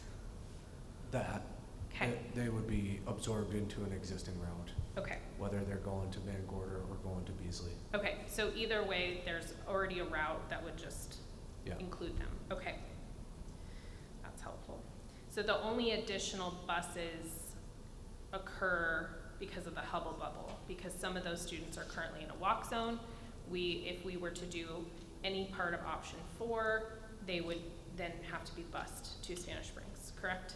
Yeah, not only are those students not currently provided transportation, but the nearby buses are not able, they don't have enough room to Okay. accept all those students. Okay. All right, questions?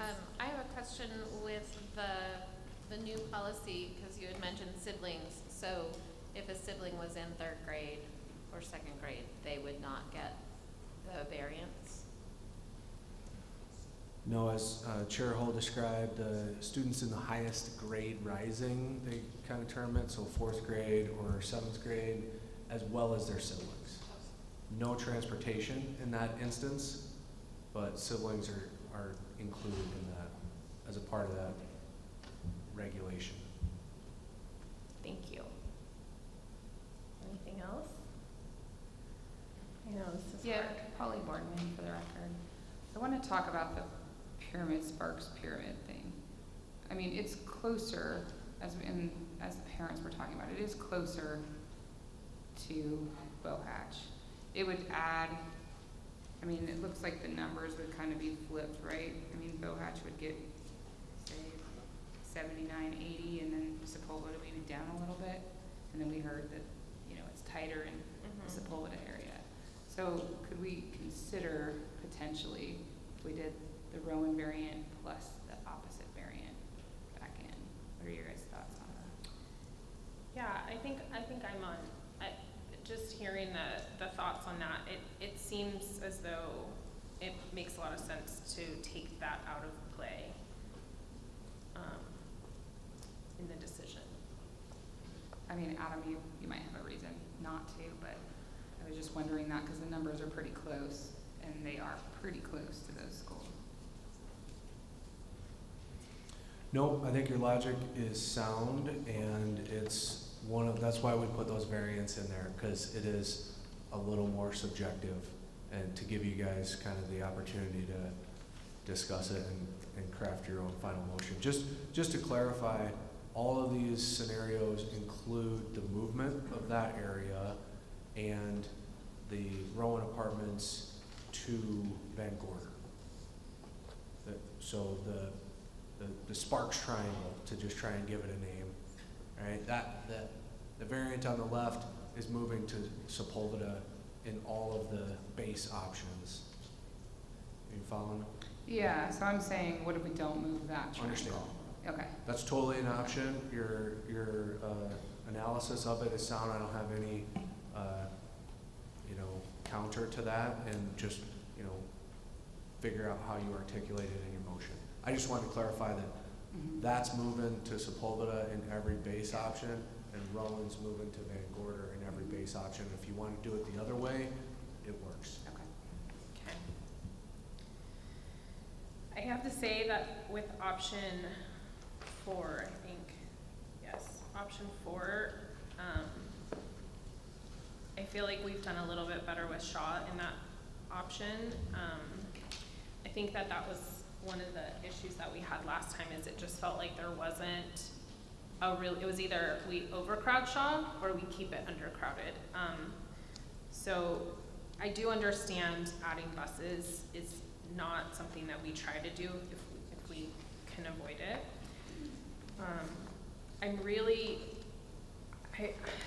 I have to say I'm a little concerned about how much option 3 empties out Bohatch. I mean, we're moving a lot of kids out of Bohatch and Sky Ranch in option 3. It feels like.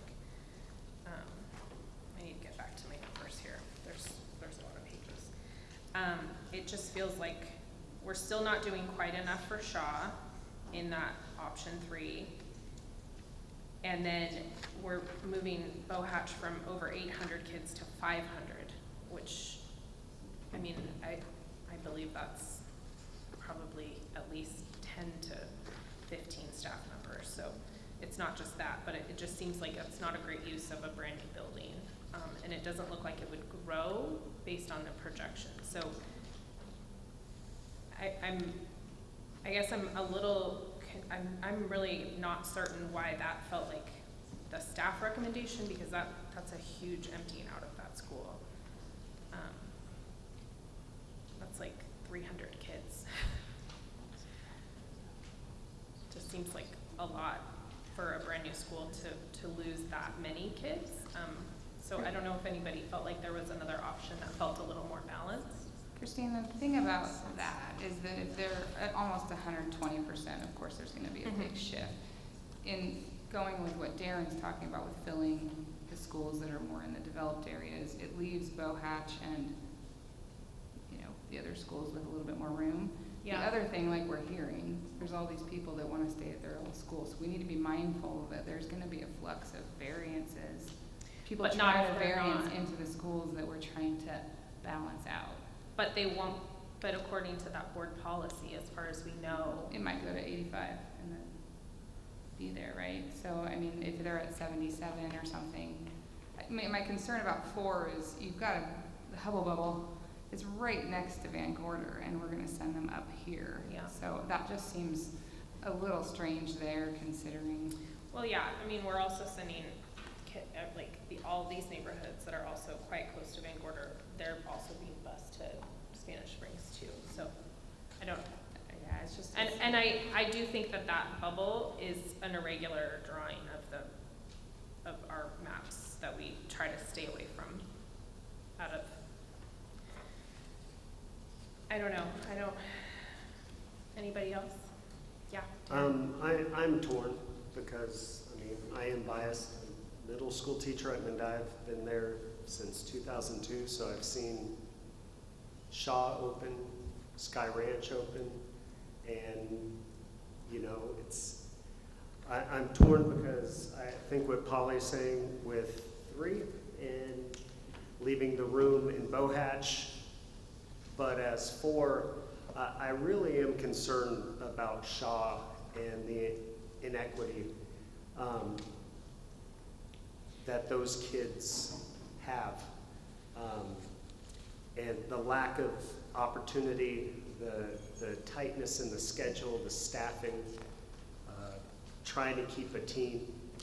And so I'm torn. I understand why 3 would make sense, especially with the building going on around Bow Hatch and where we're sitting right now, all the empty space plus the townhomes going in across the street. On the other hand, option 4, I think, allows Shaw the biggest move possible. Though not perfect, would be a move in the right direction, but would seal off, it would seal off Bow Hatch from any variances outside of board policy. I lean towards 4. In just the sense that I think Shaw's disparity is a major problem when it comes to educational equality along the entire lines. And that's what I would worry more about. The opportunity at Spanish Springs Elementary School and others is it's gonna refill areas that were taken, and my biggest fear is if we don't make a move now, or if we nitpick this, we're just gonna be back here in 2 years rezoning, especially if, you know, and this is what Mr. Searcy's team has to constantly deal with is right. what is actually coming in here, and it's all an educated guess. And the original guess 5 years ago didn't go so well. And now we're having to rezone it, which obviously many of the comments focused on. However, if we keep where we're at, then we're just rezoning in 2 more years if we just nitpick around the edges without setting some standards and leaving some room in schools where all the empty space is still available. And right now I would go for option 4 if there was a motion made, but I'm open for others as well. So Adam, I just have a question, and I think this is what Melissa was alluding to. So in both of the option 2s, that would be Beasley staying at Sky Ranch. And so that would leave Mendive in the 800, high 700 range for their enrollment. But it would, both of the two, option twos do bring Shaw pretty high, right? Yeah, in like the 90%.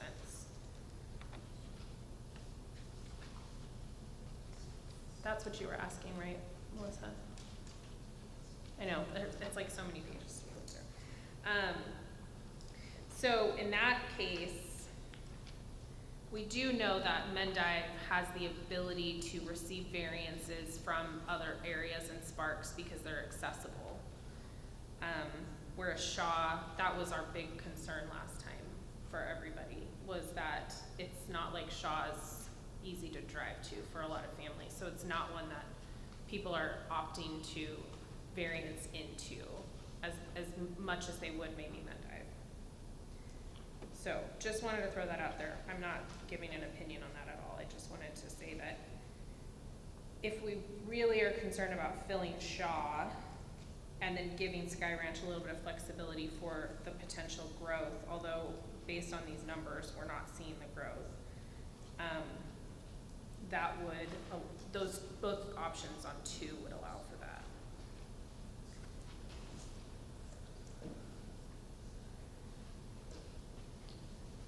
I'm wondering what parts of the options that we do like, because it sounds like we're gonna have to make something that's not listed. So I agree with Polly that we should probably take out that Sparks triangle. It's problematic. And I'm curious if anybody has an opinion on the Rowan Apartments to Beasley or Van Gorder, like either way, because that variant can move numbers around as well. Maybe we start with what we like and start putting something together. I think that Melissa Cook, for the record, after hearing and knowing the Bud Beasley versus the Van Gorder traffic situation, although the Rowan Apartments, it would make sense to come this way, but at the same time, traffic-wise, and that is an issue there at Bud Beasley, it might make better sense for them to go a little bit further out to Van Gorder, where there is going to be more space and less buses. So I would be in favor to change my opinion from the previous meeting to maybe have those Rowan Apartments actually go to Van Gorder instead of Beasley. So a few things that I've heard, just to sum it up. So far, that Sparks Pyramid Triangle, we'd like to take it off the table. There seems to be some consensus about that. So we can just kind of start making a list of the spaces that we like the options, and then the Rowan Apartments to Van Gorder. Rowan Apartments to Van Gorder is in all of the base options already. Yes, it's already and in that, the options. that is our preference. So not to that's take good. that variant. Let's keep it. And then we've had a lot of conversation about Beasley being zoned to Mendive versus Sky Ranch. Does anybody feel strongly about that one way or the other? Polly Boardman. I like that option because of the Mendive filling. I know what Darren's saying. My thing between 3 and 4 is 2% to Shaw. There's not a big difference there. I mean, then we're dealing with 90% versus 70% in the options too. So that's a big difference. No, I agree. I mean, there's like a lot of construction out by Shaw too. I mean, I feel the same. I don't want Shaw to still be under the numbers, but I also don't think that Mendive should be lower because we're trying to fill in Shaw, because we are going to end up here in 5 years. We don't know what's going to happen out there, you know. So I don't know. I like the idea of Mendive or Shaw or whatever, Beasley to Mendive, but. Adriana Publico, for the record, I agree with Polly because of Darren's point. Moving south to north and filling up south to north makes sense because the volatility, the unpredictability, the growth is all in the north, whereas Mendive is pretty stable, pretty predictable. So I really do like those options where we get Mendive back up to, you know, full-size school numbers, not 100%, but approaching, and then we work with the other areas to figure out the rest. Can I ask Adam if I'm missing something, flipping back and forth, of a possibility of taking option 3 and putting the Hubble bubble into Spanish Springs? Would that bump it too far, or am I missing which option? I think that's option 4. Now I'm going blurry. No. It's not Keep the large Stony Brook with the Hubble bubble going. Would that fill Spanish Springs too much? Yeah. I think that would be too much and it would be too big of a move. Yeah. I think that Pretty close to 4A, which is Big Stone Brook plus small Hubble Bubble. Yeah. Like, I feel like we saw that, yes. No, you're fine. Yes, so that would be 4A, or at least close to it.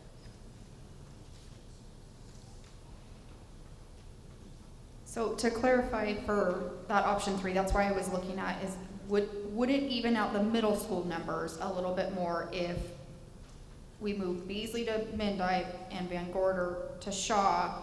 I know that that would be a big shift here, but then again, here at Sky Ranch, but then again, it would alleviate some of those numbers, and would it kind of put things even across the board with all of the middle schools? And speaking from a middle school perspective as well, from a school that can no longer do the teaming or offer hardly any electives, it is an equity issue, and I would favor that we try to balance as much as we can across the board for the middle schools, so that in the whole geographical area we're able to offer the same things going into both Spanish Springs High School and Reed for our students. I think that was the option that like just decimated Sky Ranch, like if they went opposite. Yeah. I think the thing with option 4 that I see is that it at least gets Shaw within the next 2 years over 800 and close to 900 within a few students. And it keeps Mendive, Sky Ranch, and Shaw all around that 900 to 1,000. So I think that was where I was going with that, is that looking at those numbers, that's the most balanced amongst the 3 middle schools. I also think to take into consideration with possibly going with the smaller Stony Brook loop, we do have the property there for a school, which I know the school board has passed on, that's why we're here, right? So if Bohatch does blow up with the large, having 85% in it, and it tends to blow up, I mean, I would imagine, Adam, too, these trailers aren't gonna magically disappear overnight. And so there is an outlet with a new building being built at the north end of Bohatch's current zone. And so therefore, I would be more inclined to keep Bohatch fuller at this moment, knowing that there's an outlet there, property that's already been purchased, and stuff like that, and go with the smaller zone, which is the 4. I think 4 makes the most sense in my book for balancing and helping out, obviously without the little Sparks Boulevard triangle, but balancing without overdoing it too much. Because we do have that new school outlet, should it be 5 years down the road or 10, depending on the numbers. Adam, did you guys happen to run the numbers on a small Stonebrook and a small Hubble Bubble, so like an option 4B, and then Beasley would still go to Mendive? Because that's kind of what I'm hearing Darren saying, is that would leave more students at Bohatch, but it would still give Spanish Springs Elementary, which is a building being severely underutilized, and it would also give Shaw some additional students. I don't know that it would give Shaw enough, to be honest. especially over the next few years as that Stonebrook area grows. I'm just curious if you guys happen to. We did not compose that option. Okay. We could try and do the math off the top of our heads. I'd just like to, although we haven't heard much from the public, that Hubble neighborhood has been the enrollment zone of Van Gorder since its opening. It does, I want to reiterate, cause the district to have to provide 2 additional bus routes, and arguably impacts a greater total number of individuals. Sometimes is some of our thinking kind of the simplest solution. Maybe it's not the most perfectly balanced, but impacting fewer number of total individuals is in staff's mind superior. But no, we don't have a small Hubble bubble and large small Stonebrook order. I think that I can really understand why that would feel like a strong option to impact the least amount of families overall. But I keep going back to this equity of our middle schools. And we have 3 middle schools in this area. And really in the Sparks area, we have 5. And we really only have 1 that has all of the resources and electives and is able to provide for the students at its school, and the other 4 are not being utilized. And I know we're not talking about Dilworth and Sparks, but I think it's really relevant that we've heard over and over again that we're not providing the same resources to the students at Shaw and at Mendive. And so I just keep going back to how can we have them. I mean, I think that everybody here knows I used to teach at Sparks Middle School, and my students did not have the same resources and then went to Spanish Springs High School and were not able to keep up with their peers there. And so if we have students who are leaving Sky Ranch and they're getting Spanish credit by exams and they're able to take all these electives, and then we have students at Shaw and Mendive that are not able to do that, specifically Shaw will then go to high school with the same students. We're impacting them at a time in their life that is so crucial and important. And I mean, elementary is very important, no doubt, but our elementary principals are very creative in making sure that they have what they need. However, a librarian and a computer teacher at every elementary school is the same, regardless if you have 900 kids or 200 kids. So I think balancing out our elementary schools is also important because, I mean, I know Bohatch has like 4 lunches. That's a huge impact on their staff, their support staff. So, but I really keep going back to the middle school thing that we need to balance those 3 schools out as best as possible. I want to jump into, I think that there's 3 things sticking out in my mind. First, we're here to solve overcrowding. All the options do that. The second, I think the middle school thing totally resonates with me. And I think, that resonates with me. And the third is taking the public feedback, which is minimize the impact to Stonebrook as well as remove the Sparks Triangle. And to me, option 4 checks both of those boxes. I'm anchoring around option 4 with the removal of the Sparks Triangle personally. And I'd be ready to make a motion to that effect. Shannon, did you have a? Yeah, but that also includes 2 new bus routes just with the bubble. Right. So I keep leaning to 3 and I'm without the bubble, sorry. So I know that bus routes do impact the school district because they're expensive, but again, going back to the equity, it's really hard to see those kids struggle when they get to high school, and it's not fair to them.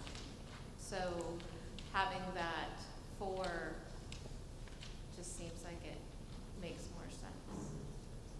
And how would that be different, equitable between 3 and 4?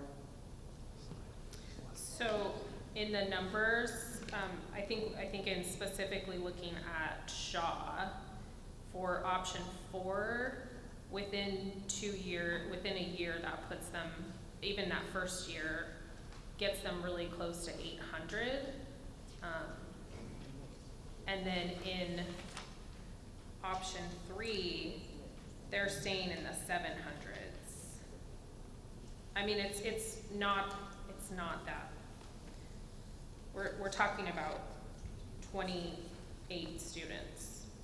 And 2 school buses. And 28. Because of Spanish, it's mostly in elementary, I think. I don't know. I think that the school buses are additional because of the elementary, not because of the high school, or the middle school. Because there's already bus routes going on that end over to Shaw, right? So are those 2 additional for the elementary? That's right. That area is in the walk zone to Van Gorder. They would be transported to Spanish Springs, and there's more than would fit on one bus. So I wanted to draw your attention to slide 11. I think this point that was just made, I think is pretty relevant. I think the difference between 3 and 4 with respect to the projected enrollments at Shaw is rather minimal. And I think that the point of this slide, particularly number 2, might help the committee land this one, but you know, this is why we put this slide in the deck all the time, because we end up with just really difficult decisions and imperfect data, and this is sometimes how we can refocus ourselves and make the best decision as a group we can. I find that helpful. I would go with that. If Spanish Springs didn't have all the neighborhoods south of that as well, and I would agree with that. You get a teacher allocation in middle school at 28.5. And so when you talk about a minimal amount of students of 30 kids, it is minimal. It's 10 kids per grade level, but in the end, that 10 kids per grade level might not trigger a core teacher, which is your teaming that you hear about, science, English, social studies, math, but it does trigger an elective teacher.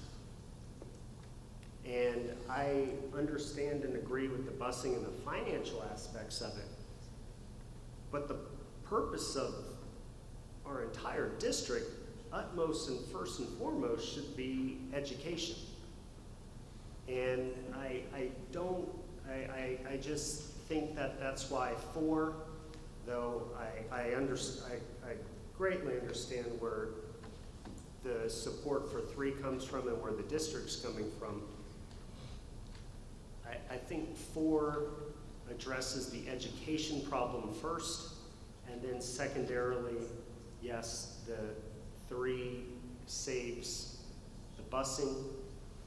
But the only reason I would say I would disagree with that is if there was no busing already south of that Hubble bubble, and there already is busing south of the Hubble bubble. So if the district wanted to blow that entire area up, we could have rezoned that entire area, which no one seems ready to do. So therefore, I'm more inclined to fix the educational situation first and deal with the busing second, but understand the other side's point. And I feel that goes with the Washington County School District promise, so that our students graduate prepared for the future. They choose, and we will deliver on this promise in partnership with our families and communities, because having that equity in middle school gets them ready for high school. Having them do well in high school has them prepared for the future.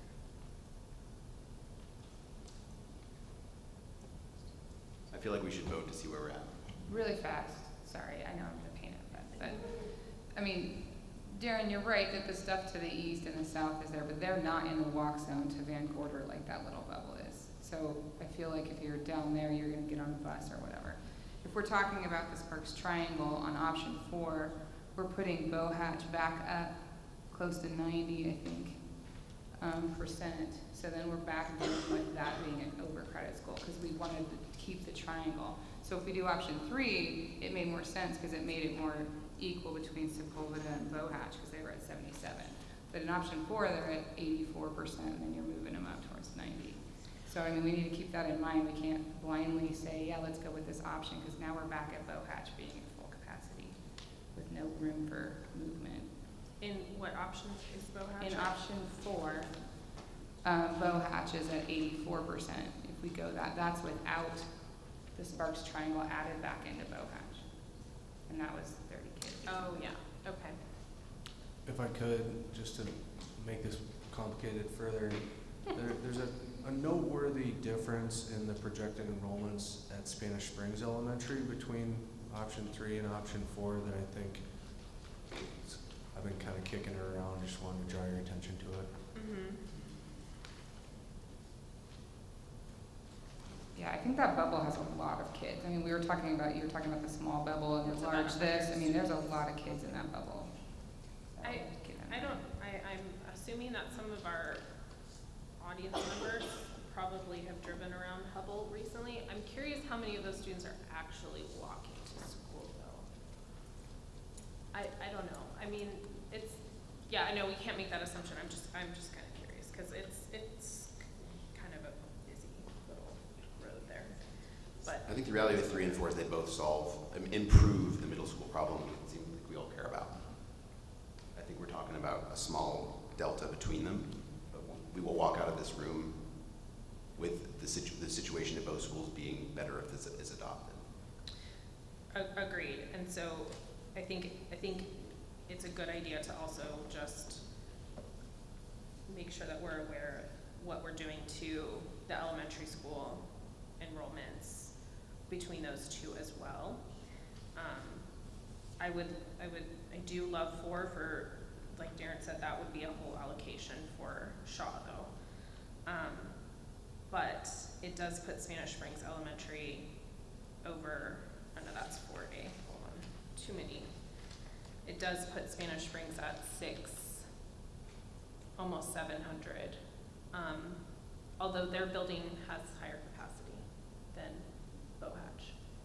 They have Spanish Springs Elementary has a capacity of 764 and Bohatch is 700. Yeah, but you're still, if you're taking 30 more kids or something, you're going over, I mean, if you look at 30 more in here, it's at 90% basically, close to 90. Right. So you're not leaving any room for growth there.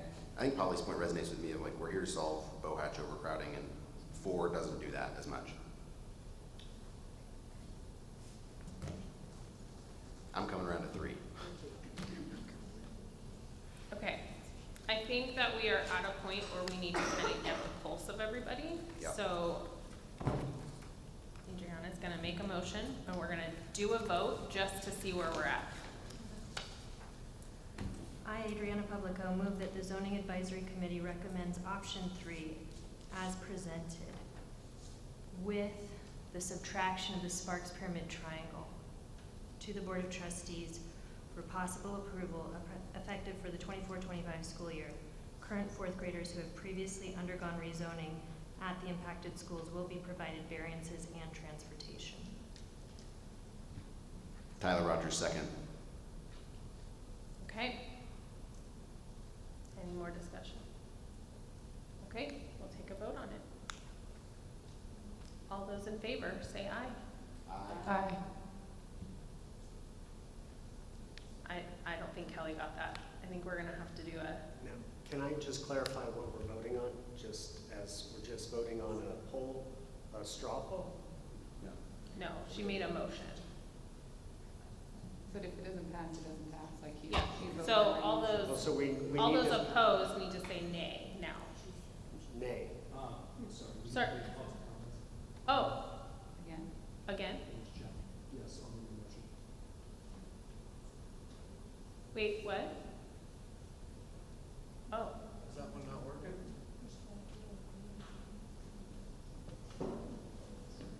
I know, yeah, thank you for, that's new.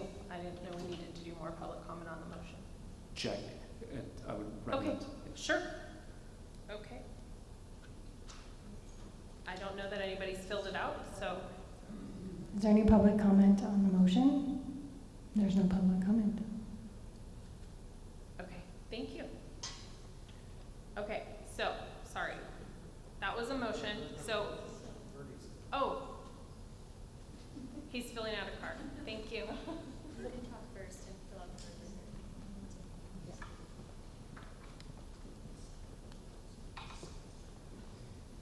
It was like 24.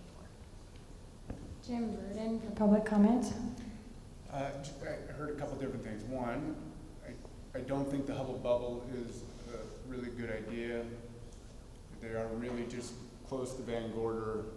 While I said we can take all of them and we're happy to do so, it probably isn't the better of those choices. The Stonebrook one, either one of those is probably better at the Spanish Springs Elementary, okay? The other is, please go back to looking at making sure that both the middle schools are getting some kind of assistance of some sort, both Shaw and Mendive, okay? Thank you. Okay. Do we have any other public comment? So here's what's on the table. Let me just repeat it because we've had a lot. So will you go back to 3? Kelly, you are doing an awesome job navigating all this. Okay, so option 3 is the entirety of Stonebrook. It would not include the Hubble Bubble. And as the motion is on the table, it would also take that Sparks Pyramid Triangle and keep it at Bow Hatch. And it would take Beasley's 5th graders to start 6th grade at Mendive. Did I get that right? That's all the changes, right? Okay. Okay. Do we have anybody else who would like to share their thoughts on public comment? Thank you for all staying here this long. We really appreciate it. Okay, so No public comment. so we have a motion and we have a second. Let's re-vote because I think, do you need us to do it separate since there's going to be some yays and nays? Would that help you, Kelly? A roll call vote would be recommended. Okay. Roll call vote. That's you. Cool. Get to use the roll call. Okay. We're in new columns. Yeah.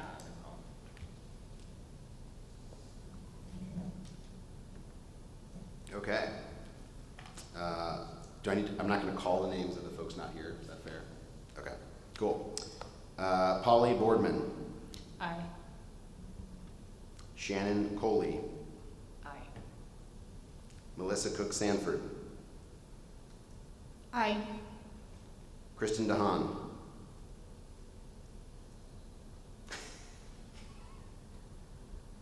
right, after that last comment, I'll go with aye. Darren Fleck. Nay. Christine Hull. Aye. Mia Mansfield. Aye. Adriana Publico. Aye. Tyler Rogers. Aye. That is 1, 2, 3, 4, 5, 6, 7, 8 ayes and 1 nay. I'd like to change my vote, especially if this is the binding board recommendation that we're going to make to the board of trustees. I'll change my vote to aye, please, so it's unanimous. Okay. All right, I think we just did it. All right, motion passes. Option 3. Modified. Modified. Option 3, modified. All right, I want to thank everyone who stayed through this process. Thank you so much for being engaged with us and being a part of this. If you have additional questions, we will be at the Board of Trustees meeting most likely on the 28th, and you are welcome to reach out to your trustee before then. We just need to adjourn our meeting, but if you need to go with your families, you're welcome to head out. Okay. Do we have any additional public comment for item 3.01, which is just general public comment on zoning? Pablo Navarone. Hi, Pablo. Option 3, so there we go. So if you make a registration over there. So I got no service result for FIP. I don't know what's going on with the Dilworth and Spark combined with both school. Might be combined with all three school trainers, Spark and Dilworth to all three schools. So I think the Shaw and Midnight will have an elective. That's great for them. But Dilworth Spark don't have elective, but I assume like they could be combined with all three schools in the next few years. And my biggest concern is why are you combine if you combine with preschool or option D with Spark and Dilworth. So my biggest concern is Don, because Don currently walks home to Dilworth, and they live closer to Midnight than Dilworth. And once we want to build a new middle school over there, they have to either rezone to Midnight or walk or have a bus ride to a new school. So that's my option. So hopefully FIP serving number 2 result will come up soon. Oh, by the way, do we have a December meeting that date? That's my next item, so. Okay. Thank you.